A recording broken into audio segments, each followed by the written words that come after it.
राजस्थान की राजनीति, सरकार और सरकारी योजनाओं से जुड़ी सभी बड़ी खबरें, युवाओं और रोजगार से जुड़ी सभी बड़ी खबरें, महंगाई और आमदन से जुड़ी सभी बड़ी खबरें सबसे पहले देखने के लिए हमारे चैनल को सब्सक्राइब करें, वीडियो को लाइक करें और अपने परिजनों के साथ शेयर जरूर कर दे और याद से चैनल को सब्सक्राइब करके बेल नोटिफिकेशन और जरूर कर ले ताकि आप रहे सबसे आगे। तो चलिए बढ़ते हैं आज की सभी बड़ी। जयपुर में चाय पर चर्चा, लोग बोले मुद्दे सब गायब हैं, बचा है बस गाय गोबर और हिंदू मुस्लिम। सत्ता के संग्राम के तहत चुनावी रथ शुक्रवार को जयपुर पहुंचा। यहाँ पर लोगों के साथ सरकार और विकास सहित अन्य मुद्दों पर बातचीत की गई। साथ ही लोगों की सरकार से क्या अपेक्षाएं हैं और क्या हुआ, इस पर भी राय व्यक्त की गई। ढोलक प्रसाद गौड़ ने बताया कि जयपुर में बहुत काम हुआ है। चिरंजीवी योजना के तहत राजस्थान सरकार ने गरीबों को बेहतर इलाज मुहैया कराया। इस योजना के तहत अच्छे प्राइवेट अस्पताल में गरीबों को बेहतर इलाज मिला। ऐसे बहुत से लोग हैं जिनकी हैसियत ही नहीं थी इलाज कराने की, उनको भी प्राइवेट अस्पताल में इलाज मिला। ये सरकार की देन है। ट्रैफिक की समस्या पर चर्चा करते उन्होंने कहा कि ट्रैफिक सिर्फ राजस्थान की समस्या नहीं है बल्कि पूरे देश की समस्या है। उसके लिए अकेले सरकार की नहीं, हम सबकी भी जिम्मेदारी बनती है, तभी किसी भी प्रदेश के ट्रैफिक में सुधार हो सकता है। यहाँ पर छोटे छोटे मुद्दे हैं। यहाँ पार्क नहीं थे, उसके लिए गहलोत जी ने सुनवाई की। आज यहाँ चौपाटी सिटी पार्क बनकर तैयार कर दिए गए हैं। यहाँ भाजपा के पार्षद बोलते हैं हम करवाएंगे और जब उनसे कुछ कहो तो सुनते नहीं है। छोटे छोटे काम इनसे नहीं हो रहे। आप गलियों में जाकर देखिए, इनसे नालियां तक साफ नहीं हो रही है। बात करने का प्रयास करो तो फोन नहीं उठाते, गाली गलौज गुंडागर्दी पर उतर आते हैं। हम तो बस यही कह रहे हैं कि जनता किसी को भी वोट करे, बस ये देखे कि कौन काम कर रहा है और कौन नहीं। ये भाजपा का पूरा बोर्ड है, ये किसी की नहीं सुनते। इनको फोन करो तो ये फोन उठाते नहीं है। इनके पास एक ही मुद्दा है, हिंदू मुस्लिम, बस उसी को बार बार उठाते रहते। कांग्रेस विकास करवा रही है। कन्हैया लाल मर्डर केस पर पीएम मोदी का बयान, सीएम गहलोत बोले प्रधानमंत्री से ऐसी भाषा की उम्मीद नहीं।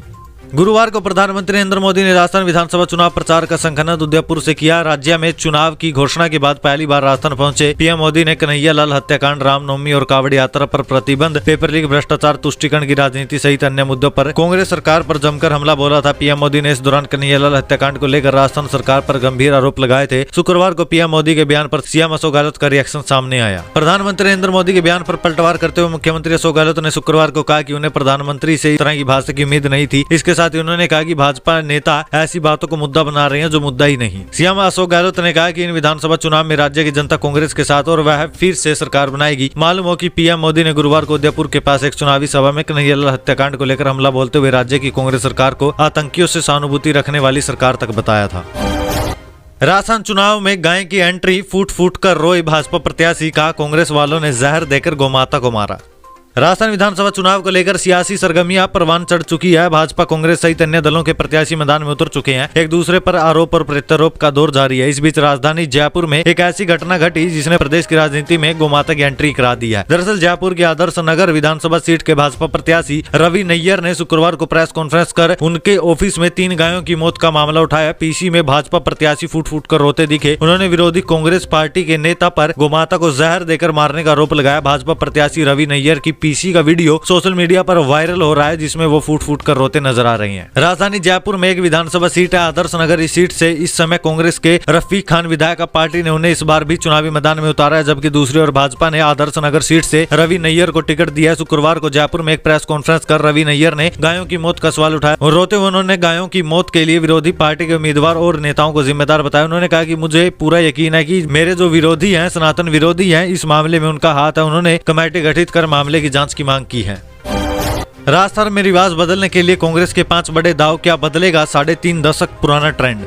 राजस्थान की सत्ता का फैसला आज से 14 दिन बाद 25 नवंबर को 5.25 करोड़ से ज्यादा मतदाता करेंगे। विधानसभा के चुनावी प्रचार में जुटे मुख्यमंत्री अशोक गहलोत जगह जगह चुनावी सभाएं करके राजस्थान में रिवाज बदलने का दावा कर रही है, जबकि बीजेपी हर 5 साल पर होने वाले सत्ता परिवर्तन के ट्रेंड को बनाए रखने की कवायद में जुटी है। सवाल उठता है कि हर 5 साल बाद सरकार बदलने वाली जनता इस बार कांग्रेस को दोबारा राजस्थान की सत्ता में लाएगी या नहीं। 3.5 दशक के सत्ता परिवर्तन का ट्रेंड रहा है, यानी हर 5 साल पर कांग्रेस और बीजेपी के बीच सत्ता बदलती रही है। एक बार बीजेपी तो एक बार कांग्रेस, इस तरह से दोनों ही दलों के बीच सत्ता की अदला बदली का खेल चलता रहता है। फिलहाल कांग्रेस सत्ता में, जिस वजह से बीजेपी अपनी वापसी की उम्मीद लगाए हुए है। ऐसे में कांग्रेस और मुख्यमंत्री गहलोत राजस्थान के सत्ता बदलने वाले इस रिवाज को बदलने के लिए 5 बड़े सियासी दाव चल रहे हैं, जिसके जरिए उन्हें उम्मीद है कि राजस्थान की जनता सत्ता परिवर्तन के ट्रेंड को बदल देगी। कांग्रेस के 5 बड़े दाव में शामिल है कांग्रेस का गारंटी वाला दाव, नई सोशल इंजीनियरिंग, नए चेहरों पर दाव, सीएम का विकल्प खुला है और सॉफ्ट हिंदुत्व का दाव।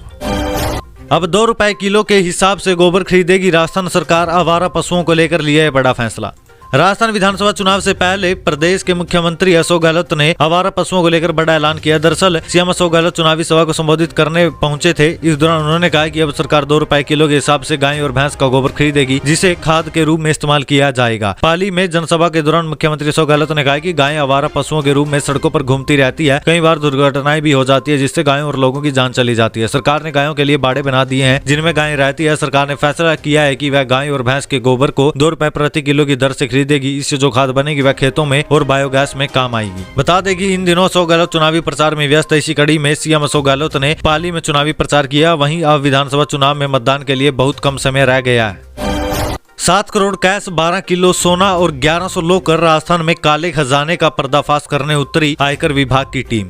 ब्लैक मनी को लेकर राजस्थान में जयपुर के गणपति प्लाजा में इनकम टैक्स विभाग की रेड चल रही है। 2 लोकरों को काटा गया है। एक लोकर से लाखों की नकदी बरामद की गई है। दूसरे लोकर से नोटों से भरी बोरी मिली है। पैसों की गिनती जारी है। पिछले महीने राज्यसभा सांसद किरोड़ीलाल मीणा ने आरोप लगाया था कि इन लोकरों में पेपर लीक से कमाया गया काला धन रखा गया है। इस मामले में पहली रेड 13 अक्टूबर को हुई थी। लोकर धारकों का डेटा तैयार किया गया। फिर 20 अक्टूबर को 80 लोकर धारकों को नोटिस जारी किए गए। 17 अक्टूबर को 3 लोकरों से 30 लाख रुपए निकाले गए। 31 अक्टूबर को 2.46 करोड़ रुपए बरामद किए गए। अब तक लोकरों से 7 करोड़ रुपए से ज्यादा का कैश मिला और 12 किलो से ज्यादा सोना बरामद किया जा चुका है। गणपति प्लाजा में करीब 1100 लोकर हैं। इनमें से 540 लोकर एक्टिव नहीं है। कुछ लोकर ऐसे भी मिले हैं जिनके मालिक और नाम का पता नहीं मिल रहा है, यानी कि जिनके नाम पर ये लोकर्स लिए गए हैं उनका कोई अस्तित्व भी नहीं है। रेड के दौरान आयकर विभाग ने कुछ महत्वपूर्ण दस्तावेज भी बरामद किए जिन्हें जब्त कर लिया गया है।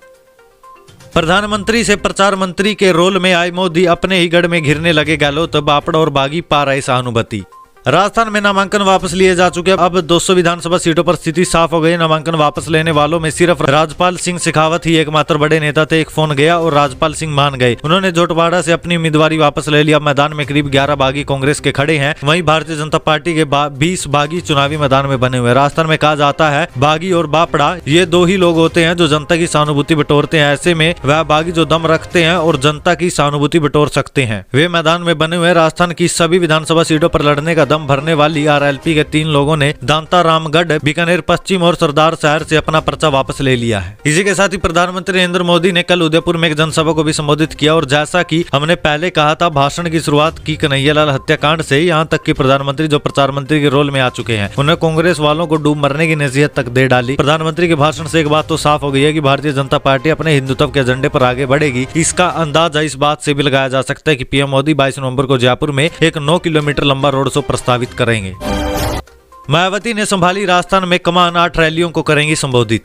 राजस्थान में बसपा सुप्रीमो मायावती 9 जनसभा संबोधित करेगी। बसपा प्रदेश अध्यक्ष भगवान सिंह बाबा ने बताया कि मायावती 17, 18, 19 व 20 नवंबर को राजस्थान के दौरे पर आएंगी। 8 जनसभाओं को संबोधित करेगी। जारी कार्यक्रमों के अनुसार मायावती 17 नवंबर को धौलपुर और नदबई में जनसभा को संबोधित करेगी। इसी प्रकार 18 नवंबर को अलवर के बानुसर, 19 नवंबर को करौली और गंगापुर में जनसभा संबोधित करेगी। 20 नवंबर को खेतड़ी और लाडून में जनसभा को संबोधित करेगी। बसपा का इस बार किसी भी दल के साथ गठबंधन नहीं है। सभी 200 विधानसभा क्षेत्रों में उम्मीदवार खड़े किए। हालांकि कई स्थानों पर बसपा उम्मीदवारों ने नाम वापसी कही। अंतिम कांग्रेस प्रत्याशियों के समर्थन में नामांकन पत्र वापस ले लिया। इसे मतदान से पहले बसपा के लिए बड़े झटके के तौर पर माना जा रहा है। विधानसभा चुनाव 2018 में बसपा के 6 विधायक चुनाव जीते थे, लेकिन बाद में कांग्रेस में शामिल हो गए। सीएम गहलोत 2 बार बसपा के विधायकों में तोड़फोड़ कर चुके हैं। वसुंधरा के खिलाफ एक हुए सब, कांग्रेस के बागी ने लिया नाम वापस, करणी सेना ने दिया समर्थन। राजस्थान की हाई प्रोफाइल विधानसभा सीट झालरा पाटन पर समीकरण बदल गए। वसुंधरा राजे के खिलाफ सब एक हो गए हैं। कांग्रेस के बागी प्रत्याशी शैलेंद्र यादव ने नाम वापस ले लिया है। उसके बाद करणी सेना ने भी कांग्रेस को समर्थन देने का ऐलान कर दिया। यानी इस परंपरागत सीट से बीजेपी प्रत्याशी वसुंधरा राजे के खिलाफ सब एक हो गए हैं। झालावाड़ जिले में विधानसभा चुनाव के तहत नाम वापसी के बाद अब चुनावी तस्वीर साफ हो गई है। प्रदेश की सबसे हॉट सीट झालरा पाटन पर वसुंधरा राजे के सामने खड़े हुए कांग्रेस के बागी प्रत्याशी शैलेंद्र यादव ने नाम वापस ले लिया है। इससे कांग्रेस को बड़ी राहत मिली है। दूसरी राहत करणी सेना ने दी। उसने भी कांग्रेस को समर्थन देने का ऐलान कर दिया। झालरा पाटन सीट से कांग्रेस के रामलाल चौहान प्रत्याशी हैं। करणी सेना उन्हें समर्थन देगी। बीजेपी में शामिल हुए कई नेता शेखावत बोले, कांग्रेस की खुद की गारंटी नहीं, वह लोगों को क्या देगी।